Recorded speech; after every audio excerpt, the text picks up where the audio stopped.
السلام علیکم دوستو، آج کی اس ویڈیو میں ہم لوگ سیر کرنے والے ہیں متحدہ عرب امارات کے شہر دبئی کی۔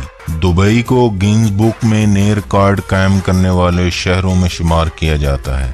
دنیا کی بلند ترین عمارت برج الخلیفہ کے بعد دنیا کا بلند ترین ہوٹل بھی دبئی میں ہی بنایا گیا تھا، مگر دبئی نے بلند ترین ہوٹل کا اپنا سابقہ ریکارڈ توڑ دیا۔ دبئی کی حکومت نے 356 میٹر بلند لگژری ہوٹل تعمیر کیا۔ دبئی پوری دنیا کے سیاحوں کی توجہ کا مرکز سمجھا جاتا ہے۔ 2017 کے دوران 16 ملین سیاحوں نے دبئی کی سیر کی۔ دبئی کی شاہراہ شیخ زید پر واقع GWD میریٹ ہوٹل کی اونچائی 355 میٹر ہے اور یہ اب تک کا دنیا کا بلند ترین ہوٹل تھا، لیکن اب جیفورا ہوٹل دنیا کا بلند ترین ہوٹل ہے۔ سنہرے رنگ کے اس لگژری ہوٹل کی 75 منزلیں ہیں۔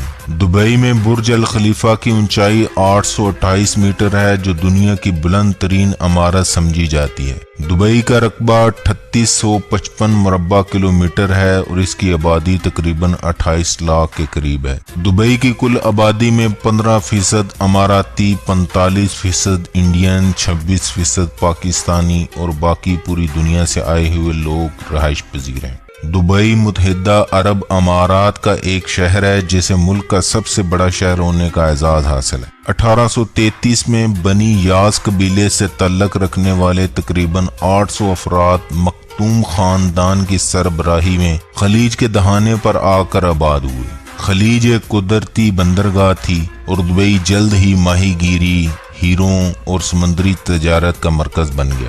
20ویں صدی کے آغاز تک دبئی ایک کامیاب بندرگاہ بن گئی تھی۔ دور دراز کے تاجر وہاں تجارت کی غرض سے آتے تھے۔ ڈیرا کی جانب خلیج کے ساحل سمندر پر سب سے بڑی مارکیٹ تھی، جس میں تقریباً 300 دکانیں تھیں جن پر سیاحوں اور گاہکوں کا رش رہتا تھا۔ 1930 تک دبئی کی آبادی تقریباً 20,000 تھی، جن میں چوتھائی حصہ تارکین وطن کا تھا۔ 1950 کے عشرے میں خلیج طے نشین گاد اور کیچڑ سے بننا شروع ہو گئی، جو غالباً زیادہ بحری جہازوں کے بندرگاہ کو استعمال کرنے سے ہوا۔ دبئی کے مرحوم امیر شیخ رشید بن سعید المکتوم نے خلیج کی اس گزرگاہ کو کھود کر گہرا کرنے کا فیصلہ کیا۔ یہ ایک مہنگا اور دورس نتائج کا منصوبہ تھا۔ اس فیصلے نے دبئی کو ایک بڑے تجارتی زون اور ایکسپورٹ ہونے والی اشیاء کے مرکز کی حیثیت سے نئی قوت عطا کی۔ 1994 میں تیل کی دریافت کے بعد شیخ رشید مکتوم نے تیل کی آمدنی کو دبئی کی تعمیر کے لیے استعمال کیا۔ دبئی ایئرپورٹ میں ایک نئی پورٹ اور ٹرمینل کی تعمیر کی گئی اور آج دبئی دنیا کے 10 بڑے ایئرپورٹ میں شامل ہے اور اس ایئرپورٹ پر 2017 میں 8.5 کروڑ افراد نے سفر کیا اور دنیا میں انسانی ہاتھوں سے بنائی گئی سب سے بڑی بندرگاہ بھی دبئی میں تعمیر کی گئی اور بندرگاہ کے گرد فری زون بنایا گیا۔ دبئی کی کامیابی کا راز ہے ان کے حکمرانوں کا اپنی ملک اور قوم سے مخلص ہونا اور پوری دنیا سے آنے والے سیاحوں کے لیے دوستانہ ماحول، بزنس پر زیرو ٹیکس اور ڈیوٹی فری۔ نتیجہ دبئی مصر سے لے کر بر صغیر اور جنوبی افریقہ سے لے کر پوری دنیا کا تجارتی اور سیاحتی مرکز بن گیا۔ شیخ زید متحدہ عرب امارات کے پہلے صدر تھے۔ ان کی سربراہی میں متحدہ عرب امارات دنیا کے امیر ترین ممالک میں سے ایک ملک بن گیا، جس کا سالانہ فی کس GDP 17,000 امریکی ڈالر سے بھی تجاوز کر گیا ہے۔ دبئی کی تہذیب و ثقافت کی جڑیں اسلامی عرب روایات سے جا کر ملتی ہیں اور اس کی جھلک اماراتی لوگوں میں بھی نظر آتی ہے۔ متحدہ عرب امارات میں نان مسلم افراد پر کوئی قدغن نہیں، ان کا احترام کیا جاتا ہے، ان کو خوش آمدید کہا جاتا ہے۔ تارکین وطن اپنی مذہبی فرائض کی ادائیگی کے سلسلے میں مکمل طور پر آزاد ہے اور وہاں کوئی بھی لباس پہننے کی آزادی ہے۔ یہاں خواتین سے تفریقی سلوک نہیں کیا جاتا۔ خوش اخلاقی اور مہمان نوازی دبئی کی لاتعداد خوبیوں میں سے ایک ہے۔ ملک کی سرکاری زبان عربی ہے، لیکن اکثر لوگ دفتروں سے باہر انگریزی میں بات چیت کرتے ہیں۔ مختلف اقوام سے تعلق رکھنے والے لوگ دبئی میں رہتے ہیں اور انگریزی کو مشترکہ زبان کے طور پر استعمال کرتے ہیں۔ दुबई के सियाहती मराकज की अगर बात की जाए तो जज़ायर नखेल दुबई का अजीम शान रहायशी और सियाहती मंसूबा है। दुबई ने 1990 में सैर व सियाहत पर पैसा खर्च किया, जिसका रिजल्ट 2000 में सियाहों की तादाद हैरान कुन तौर पर 3 मिलियन तक पहुंच गई और दुबई की आबादी 8.5 लाख से भी तजावत कर गई। दुबई के साहिल पर जमीरा के किनारे मसनूई जजीरे पर वाक़या खूबसूरत बुर्ज अल अरब होटल दुनिया का पहला 7 स्टार होटल है, जो पूरी दुनिया से सियाहों को खींच लाता है, जिसमें एक दिन क्याम का खर्च 1,10,000 रुपए से 2.5 लाख रुपए तक है और ये होटल पूरी दुनिया में दुबई की पहचान बन चुका है। बुर्ज अल अरब महंगा तरीन सियाहती मुकाम है, इसलिए वहाँ अवाम का रश निस्बतन कम होता है। दुबई की किसी भी ट्रांसपोर्ट के लिए कैश पास रखने की जरूरत नहीं है। ATM तर्ज का एक कार्ड जिसे नोल कार्ड कहते हैं हर किस्म की ट्रांसपोर्ट के लिए इस्तेमाल होता है। बुर्ज खलीफा जो इस वक्त दुनिया की बुलंद तरीन इमारत है, जिसकी 162 मंजिलें और उसकी ऊंचाई 828 मीटर है। इसकी लिफ्ट की रफ्तार 18 मीटर फी सेकंड है, जो दुनिया की सबसे तेज तरीन लिफ्ट भी है। बुर्ज खलीफा दुबई में वो जगह है जहाँ सबसे ज्यादा गैर मुल्की सियाह आते हैं। कमो बेश हर कौमियत के लोग वहाँ सैर के लिए आते हैं। शाम को वहाँ डांसिंग फाउंटेन का नजारा करने वालों की तादाद बहुत बढ़ जाती है।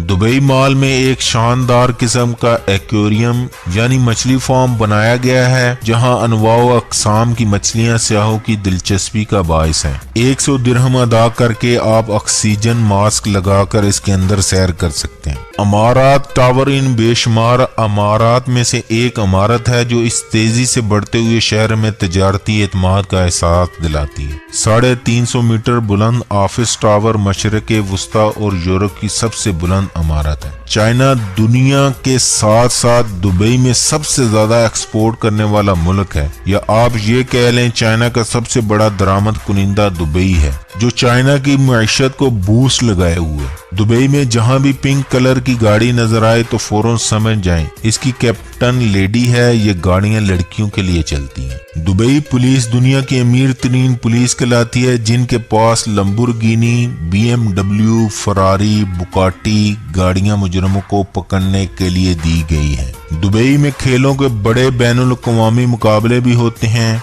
Dubai desert classic professional golf association tour में से एक अहम मुकाम हासिल है। ATP tournament Dubai world cup दुनिया की महंगी तरीन घुड़ दौड़ हर साल हजारों शायकीन को अपनी तरफ खींचती है। दुबई मॉल दुनिया का सबसे बड़ा शॉपिंग मॉल है, जहां बड़ी बड़ी सेल लगाई जाती है। दुबई के बेशुमार शॉपिंग के मराकज हर किस्म के गाह की जरूरियात को पूरा करते हैं। गाड़ियों से लेकर मलबूसात, जेवरात, इलेक्ट्रॉनिक्स, खेलों का सामान और कई दूसरी अशिया आपको एक ही छत के नीचे दस्तयाब हो सकती है। दुबई के बाजारों की सैर बहुत सनसनीखेज है। शॉपिंग के तमाम इस अरसे में बाजारों का सरगर्म माहौल रवायती अंदाज और कीमतें तय कराना खरीदारों को मुस्तैद रखता है। दुबई एक ऐसी जगह पर वाक़या है जहां जाने के लिए यूरोप, अफ्रीका और एशिया के बड़े बड़े शहरों से हवाई परवानें सीधी दुबई को जाती। दुबई के बैनुल अक़वामी हवाई अड्डे का दुनिया के 10 बड़े चोटी के हवाई अड्डों में शुमार होता है। अब इसकी गुंजाइश सालाना 14 मिलियन अफराद की नकलो हमल के लिए काफी है। अब इस गुंजाइश को 70 मिलियन तक ले जाने का मंसूबा है। दुबई हवाई अड्डे के 2 टर्मिनल हैं जो हवाई अड्डे की मुखालिफ सिमत में कायम है। वहां पर किराए की गाड़ियां, होटल की बुकिंग, करेंसी के तबादले की सहूलियात बहम पहुंचाई जाती है। ड्यूटी फ्री शॉप्स आने और जाने दोनों हालों में कायम की गई हैं। Dubai international airline travel agency की इमारत में दुबई में मौजूद तमाम फजाई कंपनियों के दफातर मौजूद हैं। दुबई आमतौर पर एक महफूज और नहायत दोस्ताना शहर कहा जाता है। वहाँ जराइम बहुत कम है। सियाहों और मकामी लोगों को आधी रात तक भी चहलकदमी करते हुए देखा जा सकता है। मुत्तहिदा अरब अमारात का मुस्तकिल ड्राइविंग लाइसेंस रहायशी वीजा की ग्रांट के बाद ही हासिल किया जा सकता। अलवर्का में मौजूद दुबई सफारी फैमिलीज के लिए बेहतरीन सैरगाह है, जहां जंगली हयात और इंसानों के दरमियान शीशे की एक दुआर हायल है। वसी रकबे पर फैले इस पार्क में तकरीबन हर किस्म की जंगली हयात की नुमाइश की गई है, जिनमें नुमाया सफेद शेर, अफ्रीका के हाथी, दरियाई घोड़े, शुतुरमुर्ग वगैरह शामिल है। दुबई का मकबूल तरीन खेल ऊंटों की रेस है, जिस पर पुराने वक्तों में छोटे बच्चों को सवार करके दौड़ाया जाता था। बच्चा जब रोता था तो ऊंट और तेज भागता था, लेकिन अब आलमी दबाव की वजह से रोबोट से ये काम लिया जाता है। दुबई, शारजा और अजमान में पाकिस्तानी और इंडियन स्कूल कसरत से हैं। मुत्तहिदा अरब अमारात के स्कूल बहुत उम्दा तरतीब से बनाए गए हैं, जिनके सामने वसीओ अरीज पार्किंग की जगह छोड़ी गई है ताकि सड़कों पर ट्रैफिक मुतासर न हो। दुबई में गर्मियों का मौसम शदीद जुलसा देने वाली गर्मी लाता है और आप बगैर छतरी के दिन को धूप में ज्यादा देर पैदल नहीं चल सकते। सावन का वहाँ कोई तस्वर नहीं और गर्मी का मौसम बगैर बारिश के गुजर जाता है। शदीद गर्मी में सिर्फ एक ही आसरा होता है, मेट्रो ट्रेन का। सफर के लिए दुबई ट्रेन के अलावा सरकारी बसों का एक मुतबादिल सरकारी निजाम भी मौजूद है। मैं उम्मीद करता हूँ आपको मेरी ये वीडियो पसंद आई होगी। अगली वीडियो तक मुझे दें इजाजत। अस्सलामु अलैकुम वरहमतुल्लाहि वबरकातुहू।